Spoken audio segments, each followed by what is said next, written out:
کہاں چلے گئے؟ تو بہرحال بچیاں جو لوجوں میں بک رہی ہے، بھاگ رہی ہے، یہ یہی ہے کہ ہم کسی کو سپورٹ نہیں کر رہے۔ تو عرض یہ کر رہا تھا، کفل نے دیکھا، یہیں سے چلے تھے اب وہیں ختم کرتے، کفل نے دیکھا لڑکی قرضہ مانگ رہی، کسی نے نہیں دیا، انتظار کیا، اے لڑکی کیا ہے؟ کہ مجھے ضرورت ہے کچھ پیسوں کی، میں نے مانگا کسی شریف نے نہیں دیا۔ تو کہا اچھا یہ لے، اس کی جھولی بھر دی۔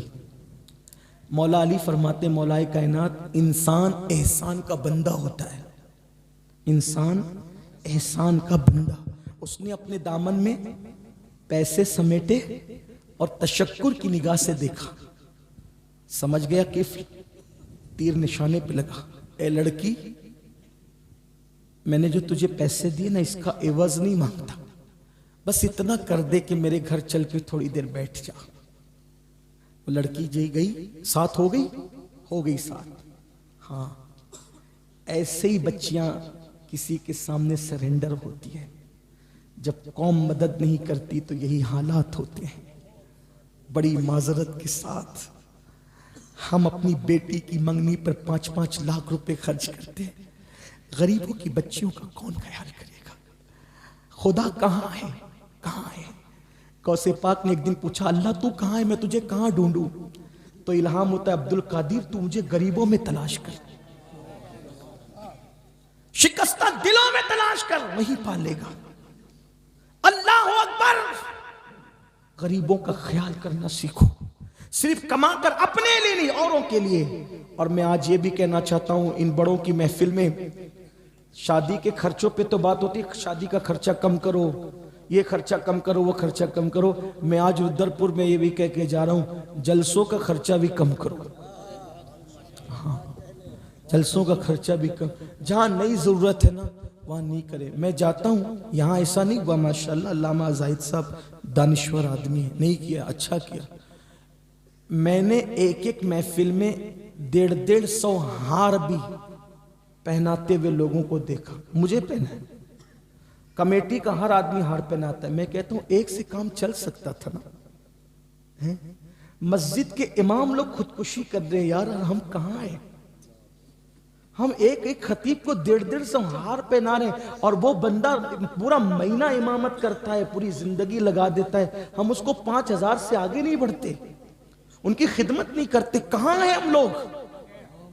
کتنی حیرت کی بات۔ اور پھر کیا کہتے ہیں، یہ 2 کوڑی کا امام، یہ 2 کوڑی کا۔ میں کہتا ہوں کتنا غصہ آتا ہے، 2 کوڑی کا امام جس کو کہتے ہو نا تم، نادان، تیری ماں تیرے باپ پہ حلال نہ ہوئی ہوتی اگر اس امام نے خطبہ پڑھ کے ایجاب و قبول نہ کروایا ہوتا۔ تیرا باپ قبر میں سکون سے سونے کے قابل نہ ہوتا اگر اس امام نے آگے بڑھ کر جنازہ نہ پڑھایا ہوتا۔ اماموں کو 2 کوڑی کا امام کہتے ہو، کتنی حیرت کی بات ہے۔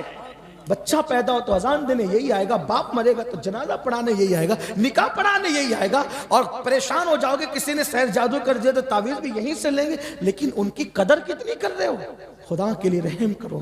اگر جلسے بھیڑ اکٹھا کرنے کے لیے کیا ہے جو چاہو کرو، اور اگر انقلاب کے لیے کیا ہے تو فقیر کے ان جملوں پہ غور کرنا، غریبوں کا خیال کرنا اور اماموں کا خیال کرنا۔ اور ایک بات بھی کہہ دوں، آج ماہرہ مطارق میں عرس قاسمی تھا، بہت مرتبہ ہمارے سرکاروں نے یہ بات کہی، اب یہ مت لے کر چلو کہ میری برادری میں شادی، میری برادری میں شادی، میں یہ برادری کچھ نہیں ہے میرے بھائی۔ میرے آقا نے فرمایا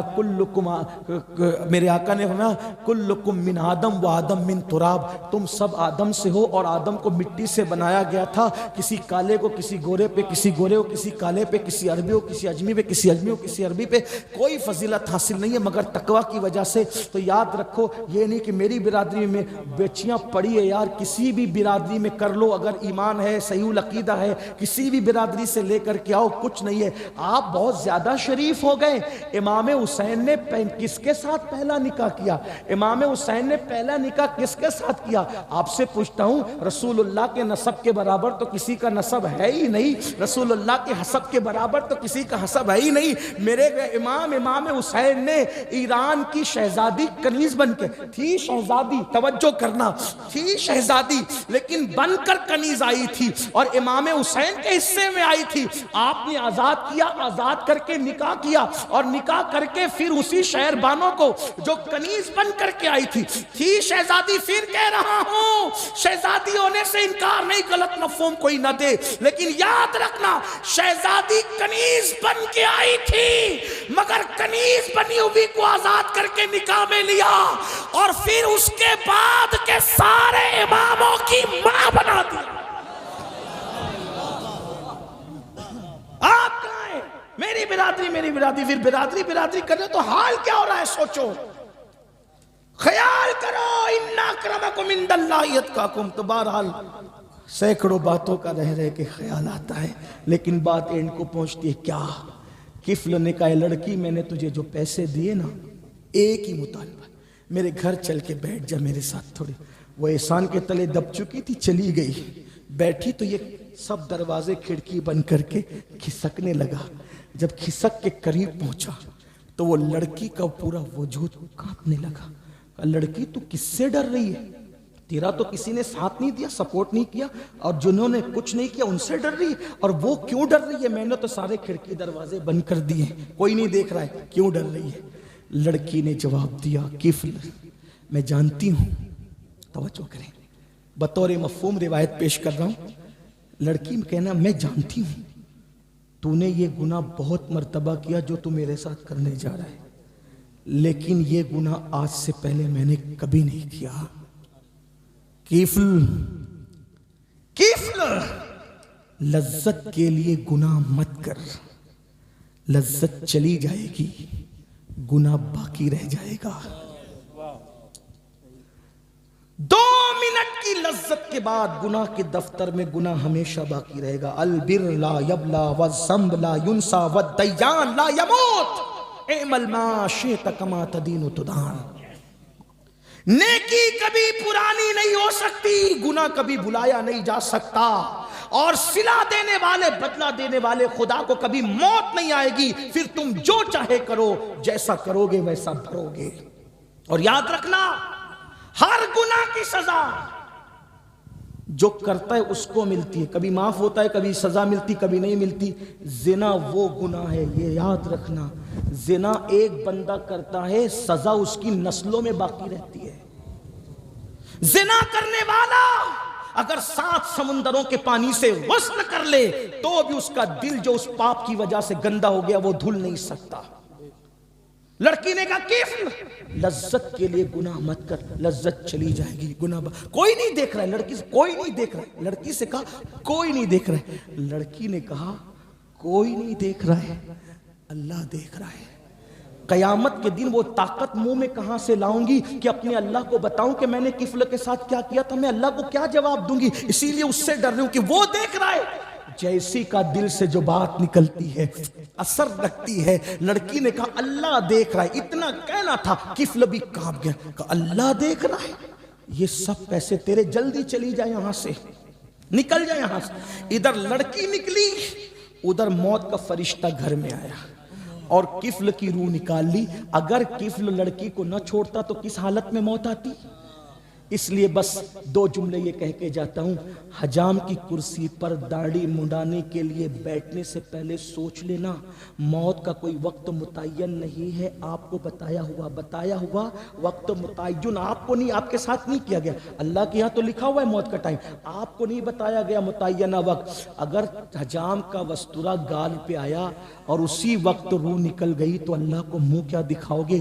اللہ اکبر. کسی لڑکی کے ساتھ پاپ کر رہے تھے، شراب پی رہے تھے، بدی کر رہے تھے، گناہ کر رہے تھے، کاروں میں سفر کرتے وقت گانا سن رہے تھے، اسی وقت گاڑی ٹکرا گئی، موت آ گئی. اللہ کو منہ کیا دکھاؤ گے؟ اتنا سوچ لینا، اتنا سوچ لینا. ادھر کفل کے گھر سے لڑکی نکلی، موت کا فرشتہ آیا، روح نکل گئی. جیسے روح نکلی جنگل کی آگ کی طرح خبر پھیل گئی، کفل مر گیا مر گیا مر گیا مر گیا. کچھ لوگوں نے، زاہدان خشک نے بات کی کفل تو اتنا پاپی تھا چلو چل کے دیکھتے ہیں اس کا چہرہ کیسے ہو گیا ہوگا، کیسا صورت ہو گئی ہوگی۔ لیکن جب لوگ آئے اس کے دروازے پر تو نور کے قلم سے اس کی چوکھٹ پہ لکھا تھا ان اللہ تعالی قد غفر للکفل، یعنی مفہوم یہ ہے گویا کہ کفل نے اللہ کے ڈر سے ایک گناہ چھوڑ دیا، اللہ دیکھ رہا ہے، ایک گناہ چھوڑا کفل نے اللہ کے ڈر سے، اللہ دیکھ رہا ہے۔ تو کیا ہوا؟ قد غفر للکفل، اللہ نے ایک گناہ چھوڑنے کی وجہ سے اس کے سارے گناہوں کی مغفرت فرما دی۔ اگر انسان اللہ کے ڈر سے کہ اللہ دیکھ رہا ہے ایک گناہ چھوڑ دے تو ساری زندگی کے گناہوں کا خاتمہ ہو جاتا ہے۔ جب دل گناہ کرنے کو چاہے تو اللہ دیکھ رہا ہے۔ اس تصور کے ساتھ اللہ مجھے میری تمام نسلوں کو اور آپ سب کو عمل کی توفیق دے۔